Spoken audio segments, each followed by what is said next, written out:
Hello, my dear students. Welcome back in your online classes. Today, we are going to discuss a short but very important topic from your grammar, that is phrases and clauses.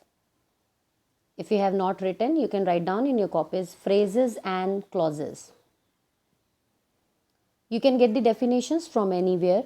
What do you mean by a phrase? What do you mean by a clause? I believe all of you are already aware also that phrase and clause both are a group of words.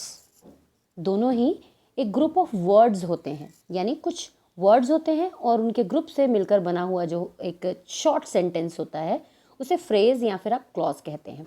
But इनकी अपनी अपनी कुछ qualities, इनके कुछ features होते हैं which we are going to discuss today.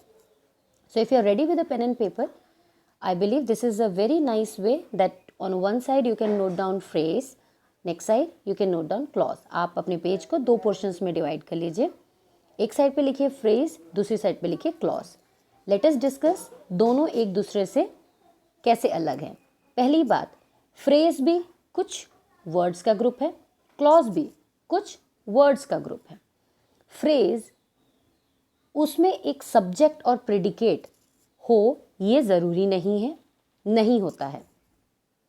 आप सबको पता है एक सेंटेंस, जो भी एक नॉर्मल सेंटेंस होता है, एक सेंटेंस का फॉर्मूला होता है subject plus verb plus object, that is a complete sentence. उसके अंदर हमारे prepositions, interjections, conjunctions, the helping things are there.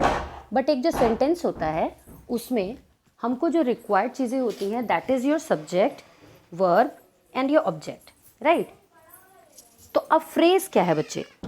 Phrase का मतलब एक या दो ऐसे कोई शब्द जिनका मीनिंग तो होता है.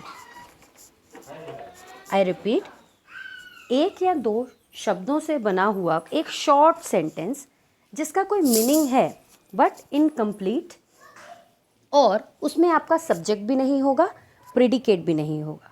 फॉर एग्जाम्पल, अगर मैं कहूँ इन the morning, what is the meaning of in the morning? सब लोग सोचो इन द मॉर्निंग का मतलब. Very good. In the morning simply means सुबह में. बट सुबह में क्या? अगर हम इनके साथ WH क्वेश्चंस लगाएं, सुबह में क्या, सुबह में क्यों, सुबह में कहाँ, या सुबह कैसे, सो हर क्वेश्चन का एक अलग अलग आपको आंसर मिलता है. लेकिन उस आंसर को कंप्लीट करने के लिए आपके पास तो फ्रेज में आगे कुछ भी ऐड नहीं है. It means a phrase is a group of words which do not contain a subject and a predicate. So hope पहली वाली आपको definition clear हो गई phrase की. Now let's talk about clauses. हम लोगों ने कहा clauses क्या है? Clauses very much similar to the sentence. जो आपके normal sentence होते हैं बिल्कुल वैसे ही similar होते हैं. इसकी requirement ये है कि इसके अंदर subject और predicate यानी subject, verb, object तीनों का होना ज़रूरी है. बेसिक है कि सब्जेक्ट और वर्ब का होना ज़रूरी है. समटाइम्स ऑब्जेक्ट आपका मिसिंग भी हो सकता है, बट सब्जेक्ट और वर्ब ज़रूर होता है. For example, who is wearing red sari? Who is wearing red sari? जो रेड साड़ी पहनी हुई है, या कौन रेड साड़ी पहनी हुई है. अब ये इसका मीनिंग तो आपको मिल रहा है. इसमें आपका हु जो है वो आपके सब्जेक्ट की प्लेस पे है, इज़ वेयरिंग आपके वर्ब की जगह पे है, रेड साड़ी आपका ऑब्जेक्ट भी है, यानी आपके पास सब्जेक्ट भी है, प्रेडिकेट भी है, और ये आपका क्लॉज भी बन गया. But if you listen very carefully, who is wearing red sari, इसका मीनिंग जो है कहीं ना कहीं आपको क्लियर नहीं है कि क्या कोई कहना चाह रहा है. सो क्लॉजेस क्या होते हैं? Clauses contain a subject and a predicate. Clauses में पहली डेफिनेशन आपकी क्लियर होती है कि उसके अंदर एक सब्जेक्ट भी होता है, प्रेडिकेट भी होता है. बट सेकंड, अगर आप अपनी डेफिनेशन को देखिए इसी को, clauses can sometimes convey a complete thought. Clauses कभी कभी अपना पूरा मीनिंग जो है वो कन्वे भी कर पाते हैं. जैसे कि इस लाइन से आपको कन्वे हो रहा है कि who is wearing the red sari, कौन जो है रेड साड़ी पहनी है या जो रेड साड़ी पहनी है. तो इसका मीनिंग तो आपको क्लियर हो गया. बट हमारे क्लॉजेस जो हैं वो टू पार्ट्स में डिवाइडेड है. एक है आपका डिपेंडेंट क्लॉज और दूसरा है independent clause. You can please note it down. Clauses can be defined into dependent clause, independent clause. हमारा जो इंडिपेंडेंट क्लॉज है उसे हम लोग मेन क्लॉज भी कहते हैं, जिससे कि आपका मीनिंग क्लियर हो जाता है। इंडिपेंडेंट मतलब अपने आप में, ठीक है, जो अपने आप में पूरा है। तो जो अपने आप में पूरा है वही ना कन्वे कर पाएगा मैसेज। बिल्कुल वैसे ही जो इंडिपेंडेंट क्लॉजेज होते हैं वो अपने आप में कंप्लीट होते हैं, उनका मीनिंग भी होता है और उनको किसी दूसरे सेंटेंस, आधे पोर्शन के सेंटेंस के ऊपर डिपेंड रहने की ज़रूरत नहीं पड़ती है अपने मैसेज को कन्वे करने के लिए। अब दूसरा है आपका डिपेंडेंट। डिपेंडेंट का मतलब बच्चे कि किसी के ऊपर आश्रित हो जाना। तो ऐसे ही आपका जो क्लॉज होता है, अगर वो डिपेंडेंट क्लॉज है यानी कि वो जो सेंटेंस है उस सेंटेंस के बाकी के पोर्शन के ऊपर वो डिपेंडेंट है कहीं ना कहीं। तो आप सबको जो मैंने अभी सेंटेंस बोला था बिगनिंग में, उसको मैं दोबारा रिपीट कर रही हूँ, अपनी कॉपीज में दोबारा लिखिए।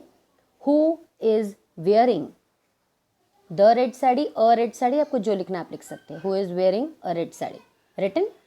अब who is wearing a red sari से ठीक पहले आप एक अनदर शॉर्ट सेंटेंस लिखने जा रहे हो। चलिए लिखिए, she is my wife, she is my wife. अब आप लोग बताइए, मीनिंग पूरा चेंज हो गया। She is my wife who is wearing red sari. तो आपके पास एक कंप्लीट सेंटेंस आ रहा है और आपका कंप्लीट सेंटेंस क्या है बच्चे? Who is wearing red sari. तो ये रेड साड़ी अब कौन पहनी हुई है? Yes, she is my wife who is wearing red sari. वो मेरी पत्नी है जिसने की रेड साड़ी पहनी हुई है। तो होप इससे आपको क्लियर हो गया कि जब आपने आगे वाले सेंटेंस को ध्यान से देखा तब आपको पीछे वाले सेंटेंस का मीनिंग और ज़्यादा क्लियर हुआ।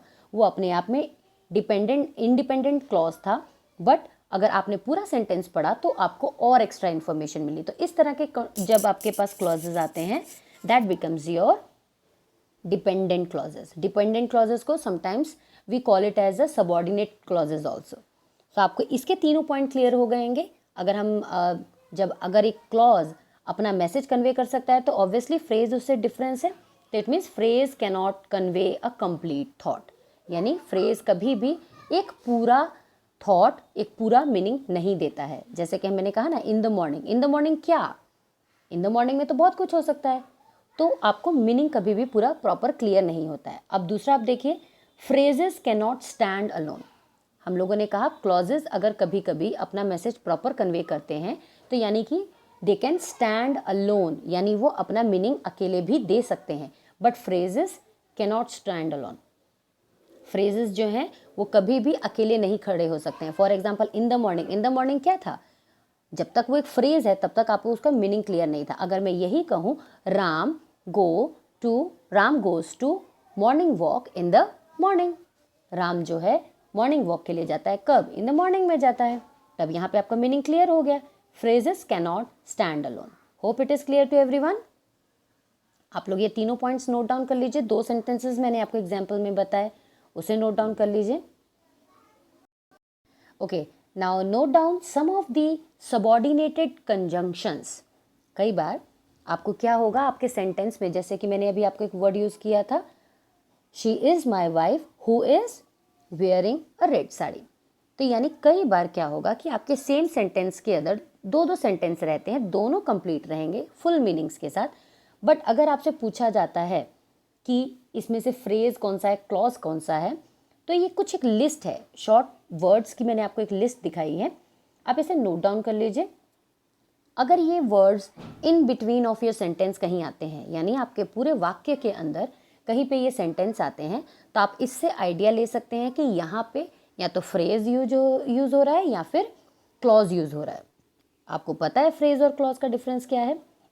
अगर इन्हीं वर्ड्स के पीछे यानी आफ्टर, ऑल्दो, एज, बिकॉज के बाद एक फ्रेज होगा तो यानी वो इनकम्प्लीट मीनिंग के साथ होगा। For example, because in the morning, ठीक है, तब बिकॉज के बाद इन द मॉर्निंग आया और इन द मॉर्निंग जो है उसमें ना आपका सब्जेक्ट है, ना ही आपका प्रिडिकेट है, ना ही आपका वर्ब और ऑब्जेक्ट है, यानी कि वो हमारा क्या है?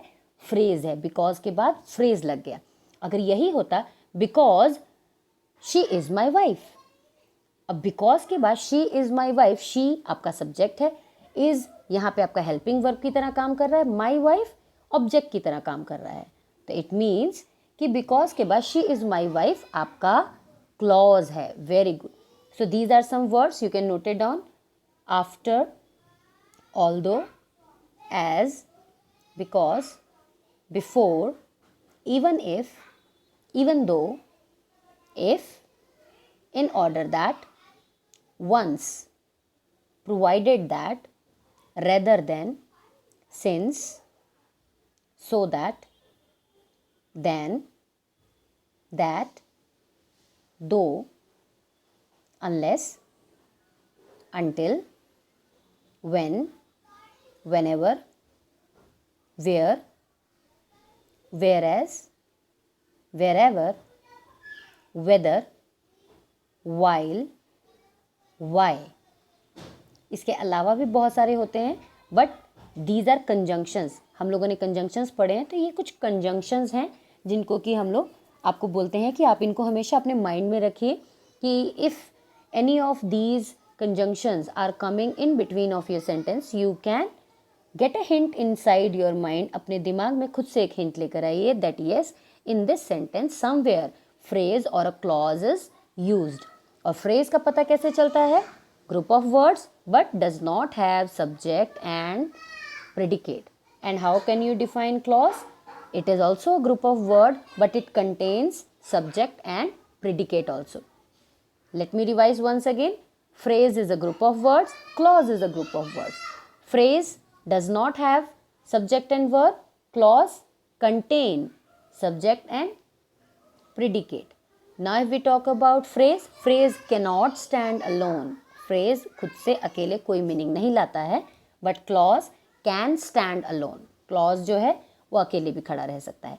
Phrase cannot convey the full meaning of a sentence. Phrase जो है कभी भी सेंटेंस का पूरा मीनिंग नहीं देता है, but a clause can convey, sometimes can convey the full meaning of the sentence also. बस आपको ये चीज़ें याद रखनी है बच्चे. Otherwise phrases and clauses are very easy. Just remember only two differences. Phrases does not have a subject and verb. Clause does have subject and verb. Hope this video is very entertaining for you. You have understood the concept of phrases and clauses. In your next class, when I will take your class, I will clear your other doubts also. Thank you so much.